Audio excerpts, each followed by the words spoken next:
Hi everyone, very very good morning, good afternoon, good evening. आज हम एक नया चैप्टर स्टार्ट कर रहे हैं। नया चैप्टर का फास्ट ट्रैक रिवीजन चल रहा है।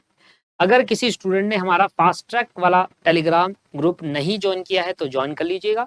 और अगर किसी स्टूडेंट को हमारी फुल रेगुलर क्लास चाहिए ओनली फॉर 2500 OMSM की, और वो कॉर्पोरेट अकाउंट की भी ले सकता है 2500 रुपए में, तो हमारी वेबसाइट से ले सकता है। ठीक है जी। आइए सर, हम स्टार्ट कर रहे हैं आज की क्लास में ट्रांसपोर्टेशन प्रॉब्लम। ठीक है जी। अब ट्रांसपोर्टेशन प्रॉब्लम है क्या? देखिए, जैसे कि हमने प्रीवियस लेक्चर के अंदर असाइनमेंट प्रॉब्लम पढ़ा, तो असाइनमेंट प्रॉब्लम के बाद ट्रांसपोर्टेशन प्रॉब्लम को समझना बहुत इजी हो जाता है। कॉन्सेप्चुअली बहुत समझना आसान हो जाता है, क्योंकि बिल्कुल ही आपस में रिलेट करते हैं। चलिए मैं एक बार पिछले चैप्टर की तरफ देखूं। एक बार मैंने आपको क्या बताया था असाइनमेंट प्रॉब्लम के अंदर? जब मैं असाइनमेंट प्रॉब्लम की बात कर रहा था तो मैंने आपको समझाया था कि एक बारी में कौन सा काम किस वर्कर से कराया जाए, मतलब कौन सी जॉब किस पर्सन से कराई जाए जिससे मेरी कॉस्ट कम से कम आए। इसको हमने देखा कि हाँ, याले जॉब इस पर्सन से कराओ जिससे आपकी कॉस्ट कम से कम आए, या प्रॉफिट की बात हो रही है तो ज्यादा से ज्यादा आए। तो ऐसी चीज में हमने असाइनमेंट प्रॉब्लम लगाया था कि कौन सा काम किस वर्कर से कराया जाए। तो सिर्फ ट्रांसपोर्टेशन प्रॉब्लम क्या है?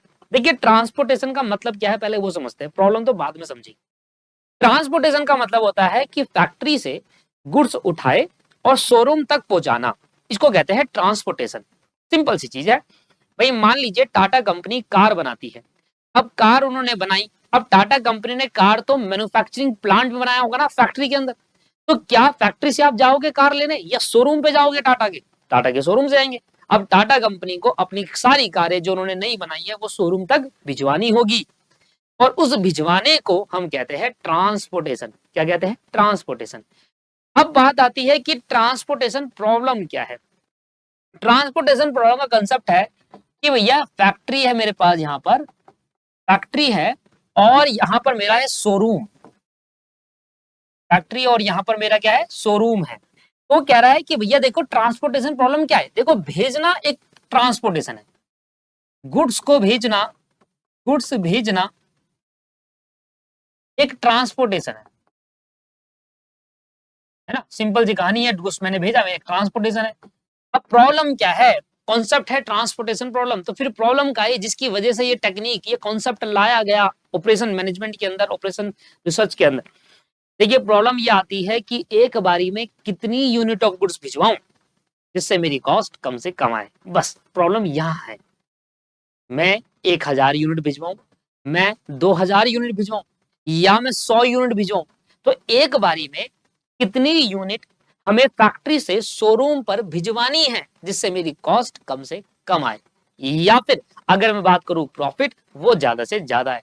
तो यहां पर प्रॉब्लम है यूनिट कितनी भिजवानी है एक बारी में। तो प्रॉब्लम कहां आती है कि एक बारी में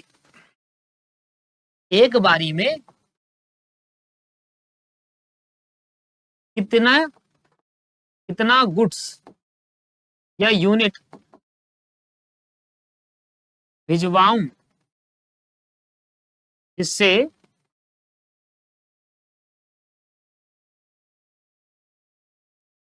जिससे मेरी कॉस्ट कम से कम आए। सिंपल। और अगर बात हो रही है प्रॉफिट की दोस्तों, तो हम क्या कहेंगे? ज्यादा से ज्यादा चाहेंगे ना प्रॉफिट, प्रॉफिट ज्यादा से ज्यादा हो। तो यही है दोस्तों ट्रांसपोर्टेशन प्रॉब्लम। तो इस पूरे चैप्टर के अंदर हमें यही देखना है कि हमें जो ट्रांसपोर्टेशन करने हैं ना गुड्स के, वो एक बारी में कितने गुड्स भिजवाऊं जिससे मेरी कॉस्ट कम से कम आ जाए या प्रॉफिट ज्यादा से ज्यादा हो। This is called transportation problem. भिजवाने को ट्रांसपोर्टेशन कहते हैं। पर प्रॉब्लम यहां थी कि भैया मुझे कितनी यूनिट भिजवानी पड़ेगी? 100 भिजवाऊं, 400 भिजवाऊं, 500 भिजवाऊं, 1000 भिजवाऊं, समझ नहीं आ रहा कितनी भिजवाऊं। तो यही प्रॉब्लम आई, क्योंकि देखो यूनिट तो आप अपने अकॉर्डिंग कितनी भी भिजवा दो, प्रॉब्लम वहां नहीं है। कितनी सही यूनिट भिजवाए जिससे कॉस्ट मिनिमम आ जाए। ज्यादा यूनिट भिजवाओगे तो हो सकता है कॉस्ट कम आ जाए, हो सकता है कॉस्ट बढ़ जाए। तो ऐसी क्या मात्रा में यूनिट भिजवाए? आपने कॉस्ट अकाउंटिंग में ईओक्यू चैप्टर पढ़ा था, economic order quantity material chapter में। तो उसका भी कॉन्सेप्ट कुछ इसी तरीके से था कि एक बारी में कितने का ऑर्डर, कितनी यूनिट का ऑर्डर प्लेस करूं जिससे मेरी कॉस्ट कम से कम आए। वहां भी तो कॉन्सेप्ट यही था कि वहां पर ऑर्डर प्लेस करना पड़ रहा था कि भैया मेरी इतनी यूनिट मेरे को भिजवा देना। मतलब ऑर्डर देना पड़ रहा था सप्लायर को, कितनी यूनिट मेरी बनवा देना या भिजवा देना मेरे फैक्ट्री के अंदर। यहाँ पर कहानी यह है कि हाँ फैक्ट्री में ऑर्डर बन चुका है, कंप्लीट हो चुका है, भिजवाए कितनी एक बारी में जिससे मेरी कॉस्ट कम से कम आ जाए। यही है दोस्तों ट्रांसपोर्टेशन का प्रॉब्लम का कॉन्सेप्ट।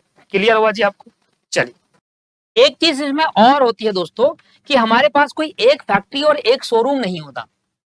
ठीक है सर, अगर हमारे पास एक फैक्ट्री एक शोरूम होता तो प्रॉब्लम ज्यादा बड़ी नहीं होती। तो हमारे पास एक से ज्यादा फैक्ट्री होती है, 1 2 3 4 5, 5 हमारे पास फैक्ट्री हो गई और शोरूम हमारे पास 5 हो गए। अब कई बार ऐसा होता है कि जरूरी नहीं है कि फैक्ट्री 1 में जितना माल पड़ा है वो शोरूम 1 में ही जाए। हो सकता है फैक्ट्री 1 से जितना भी माल है वो अलग अलग 5 शोरूम में जाता हो। ये भी एक प्रॉब्लम है, यही भी ट्रांसपोर्टेशन प्रॉब्लम में कवर हो जाता है। 1 2 3 4 5, लेट सपोज मेरा एग्जांपल लो कि मैं फैक्ट्री 1 से कितना माल इसमें भेजूं, कितना माल 2 में भेजूं, कितना माल शोरूम 3 में भेजूं, कितना माल शोरूम 4 से भेजूं, कितना माल शोरूम 5 में भेजूं।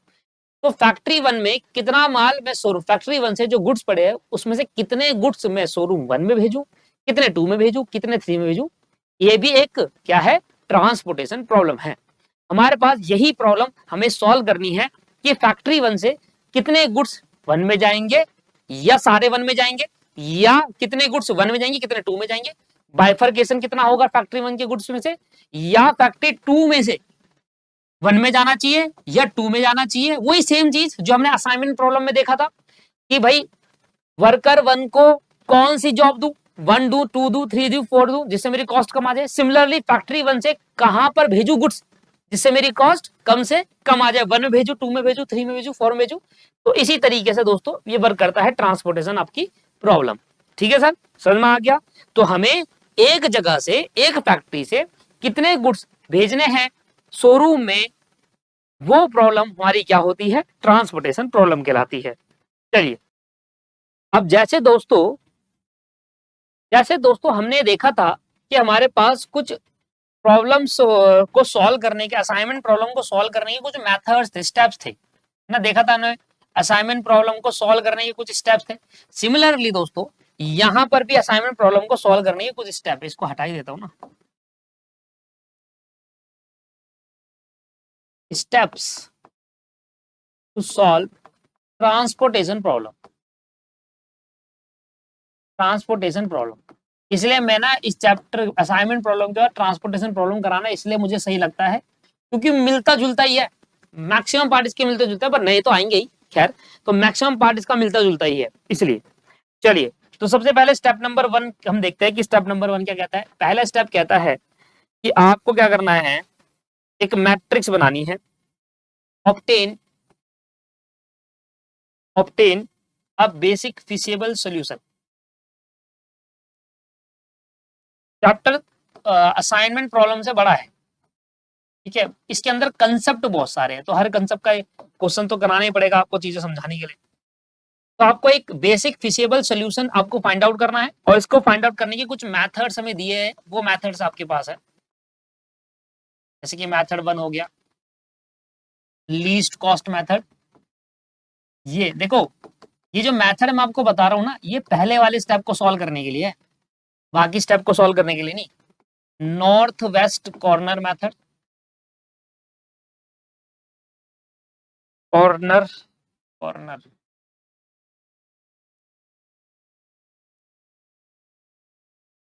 तीसरा वोगल approximation method,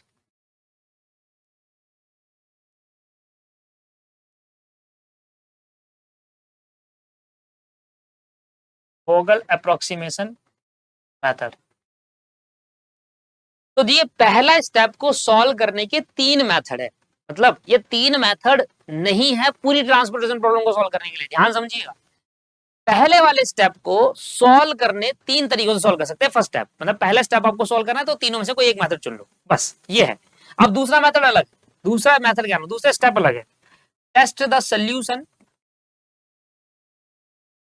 test the solution obtain in step 1।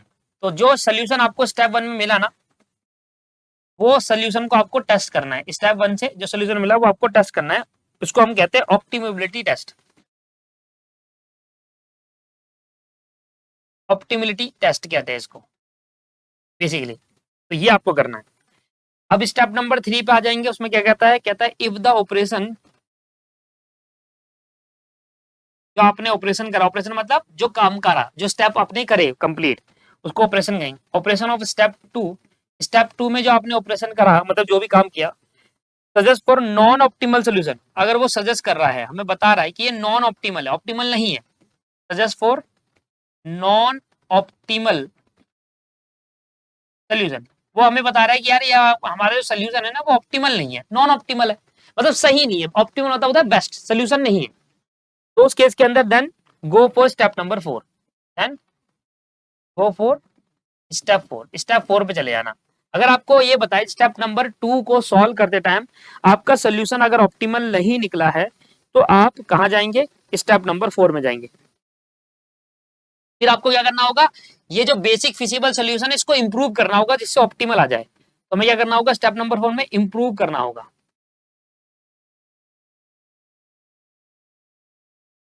Improve the basic feasible solution.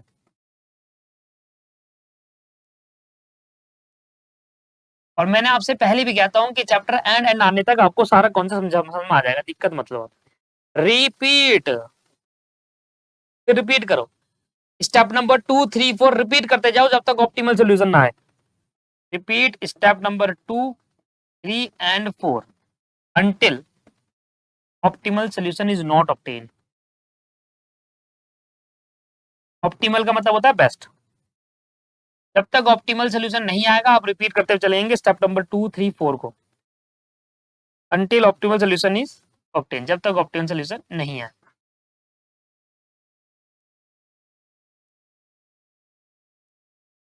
ठीक है जी। तो ये आपकी कुछ 4 स्टेप्स है, हालांकि ये 4 नहीं है, 4 के कब 8 हो जाएंगे पता भी नहीं चलेगा।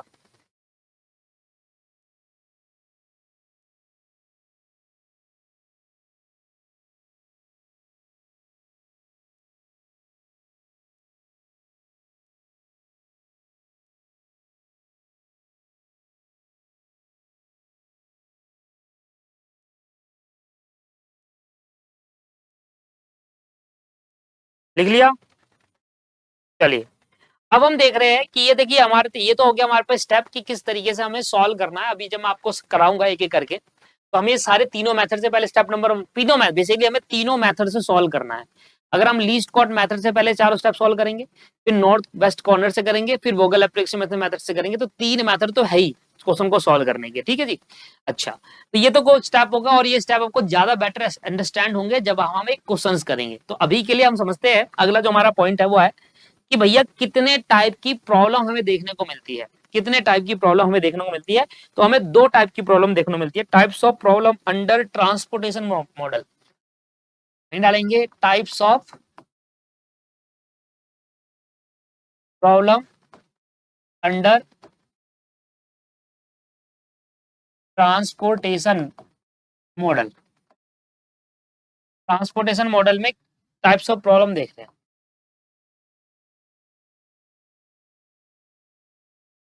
एक होती है दोस्तों हमारे पास बैलेंस्ड प्रॉब्लम,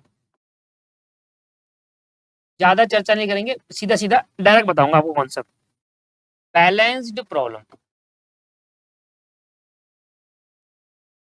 ठीक है जी। एक होती है हमारे पास बैलेंस्ड प्रॉब्लम और एक होती है हमारे पास अनबैलेंस्ड प्रॉब्लम।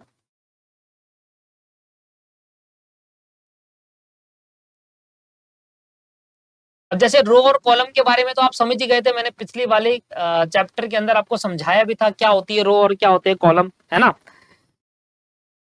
देखिए बैलेंस प्रॉब्लम और अनबैलेंस प्रॉब्लम एक्चुअली में है क्या। देखिए बैलेंस प्रॉब्लम क्या कहता है, बड़ा सिंपल था, इसका आपको डिटेल में आगे तुम चर्चा करेंगे जब मैं आपको पढ़ाऊंगा, आगे जब क्वेश्चन कराऊंगा तो वहां आपको क्लियरली समझ में आएगा बैलेंस और अनबैलेंस। बट अभी के लिए नोट्स के तौर पर निकाल लेते हैं। देखिए जहां पर टोटल डिमांड टोटल सप्लाई के बराबर होगी, टोटल डिमांड अगर टोटल सप्लाई के बराबर होगी तो हम बैलेंस प्रॉब्लम कहेंगे। मैं आपको इसका एक एग्जांपल भी दूंगा। टोटल डिमांड और टोटल सप्लाई के बराबर होगी तो बैलेंस प्रॉब्लम कहा जाएगा। क्या कहा जाएगा, बैलेंस प्रॉब्लम। जहां पर टोटल डिमांड टोटल सप्लाई के बराबर नहीं है उसको अनबैलेंस प्रॉब्लम कहा जाता है। क्या कहा जाएगा, अनबैलेंस प्रॉब्लम। अगर डिमांड और सप्लाई दोनों बराबर है तो हम कहेंगे टोटल डिमांड बराबर total supply, that is called balance problem. और जहां टोटल डिमांड टोटल सप्लाई के बराबर नहीं है वो हमारी अनबैलेंस्ड प्रॉब्लम रहती है। अच्छा, एक चीज और ध्यान दीजिएगा, अनबैलेंस अगर प्रॉब्लम होगी, अनबैलेंस प्रॉब्लम होगी तो हमें इसको क्या करना होगा, कन्वर्ट करना होगा बैलेंस प्रॉब्लम में, कन्वर्ट इनटू बैलेंस प्रॉब्लम। अब बैलेंस प्रॉब्लम में कन्वर्ट करने के लिए दोस्तों हमें क्या करना पड़ता है, एक डमी डमी हमें डमी बनानी होती है। डमी इन द सेंस क्या होता है, डमी का मतलब हो गया हमें एक डमी रो या डमी कॉलम बनाना होगा जिसके सारे एलिमेंट जीरो होंगे, जिससे वो बैलेंस प्रॉब्लम, अनबैलेंस प्रॉब्लम जो है वो बैलेंस में कन्वर्ट हो जाए। दो टाइप की प्रॉब्लम हमें ट्रांसपोर्टेशन मॉडल में देखने को मिलती है, एक होता है बैलेंस्ड, एक होता है अनबैलेंस्ड। जहां टोटल डिमांड टोटल सप्लाई के बराबर होगा तो बैलेंस प्रॉब्लम है, और जहां टोटल डिमांड टोटल सप्लाई के बराबर नहीं है तो अनबैलेंस्ड। अनबैलेंस होगी तो पहले बैलेंस में कन्वर्ट करना होगा, और बैलेंस प्रॉब्लम में कन्वर्ट करने के लिए हमें क्या करना होगा, एक डमी रो या कॉलम में से किसी एक को इंट्रोड्यूस करना होगा।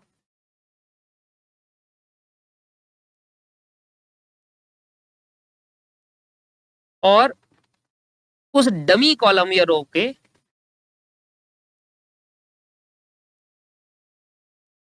डमी कॉलम या रो के सारे एलिमेंट जीरो होंगे।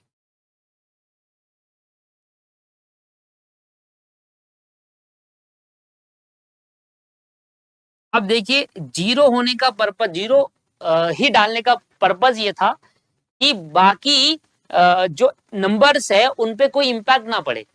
अगर मैं किसी को जीरो से माइनस करूं या किसी में जीरो ऐड करूं तो वो नंबर वैसे ही रहता है, जैसे टू में जीरो माइनस करो तब भी टू रहेगा, और टू में जीरो प्लस करो तब भी टू रहेगा। तो जीरो डालने का पर्पज ये था कि दूसरे नंबर पे इंपैक्ट ना आए, इसलिए हम जीरो डालेंगे। और अनबैलेंस प्रॉब्लम को बैलेंस में कन्वर्ट करने के लिए हमें एक डमी रो या कॉलम को इंट्रोड्यूस करना होगा।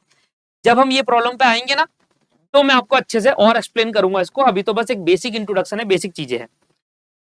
बैलेंस प्रॉब्लम क्या होता है, ये देखो डमी, ये टोटल डिमांड और टोटल सप्लाई होता क्या है बेसिकली। बेसिकली ये होता है कि देखिए हमारे पास फैक्ट्री है ना, हमारे पास फैक्ट्री है और इस फैक्ट्री से गुड्स जाएंगे कहां पर, शोरूम पर।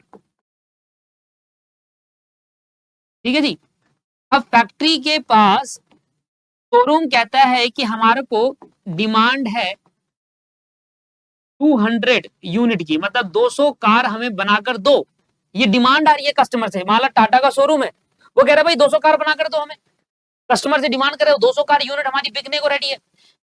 फैक्ट्री वाला कह रहा है कि हाँ जी हम आपको 200 कार सप्लाई कर देंगे, पूरी पूरी हमारे पास रेडी है, 200 कार हम पूरी की पूरी आपको सप्लाई कर देंगे। तो जितने की डिमांड शोरूम कर रहा है, अगर उतने की हमने सप्लाई कर दी, उस डिमांड को पूरा कर दिया, तो डिमांड और सप्लाई दोनों बराबर है तो वहां पर बैलेंस प्रॉब्लम होगी। अब अनबैलेंस तो समझ ही गए होंगे, डिमांड ज्यादा की आ रही है, सप्लाई हो नहीं पा रही। डिमांड कह रहे 200 यूनिट करो, हमारे पास 100 भी नहीं है, हम कैसे डिमांड पूरी करें, तो अनबैलेंस प्रॉब्लम। या सप्लाई तो बहुत सारी है, बना मैन्युफैक्चरिंग तो बहुत कर दी पर लोग खरीदने को रेडी नहीं है, डिमांड ही नहीं आ रही, तो अनबैलेंस प्रॉब्लम है। राइट, तो इस तरीके से काम करता है बैलेंस और अनबैलेंस प्रॉब्लम। दोस्तों आज की क्लास के अंदर मैं फर्दर क्वेश्चन तो नहीं करा पाऊंगा, बट आपको चीजें मैंने एक्सप्लेन कर दी। सबसे पहले हमने बेसिक मीनिंग देखा कि ट्रांसपोर्टेशन मॉडल है क्या, क्या इसमें प्रॉब्लम आई जिसकी वजह से कौन सा भी चैप्टर लाया गया। उसके बाद कुछ स्टेप्स हमने देखे जिसमें सबसे इंपॉर्टेंट स्टेप हमारा ये है, इसको लिख लीजिए, वेरी इंपॉर्टेंट, वोगल एप्रोक्सीमेशन मेथड। सारे स्टेप कराऊंगा, सारे मेथड के एक एक क्वेश्चन कराकर आपको एक्सप्लेन करूंगा, रिवाइज कराऊंगा। इसके बाद हमने देखा कि हमारे पास दो टाइप की प्रॉब्लम देखने को मिलती है पेपर के अंदर, और आपको सबसे पहले चेक करना होगा, अगर क्वेश्चन आएगा तो वहां चेक करना होगा टोटल डिमांड और टोटल सप्लाई बराबर है या नहीं है।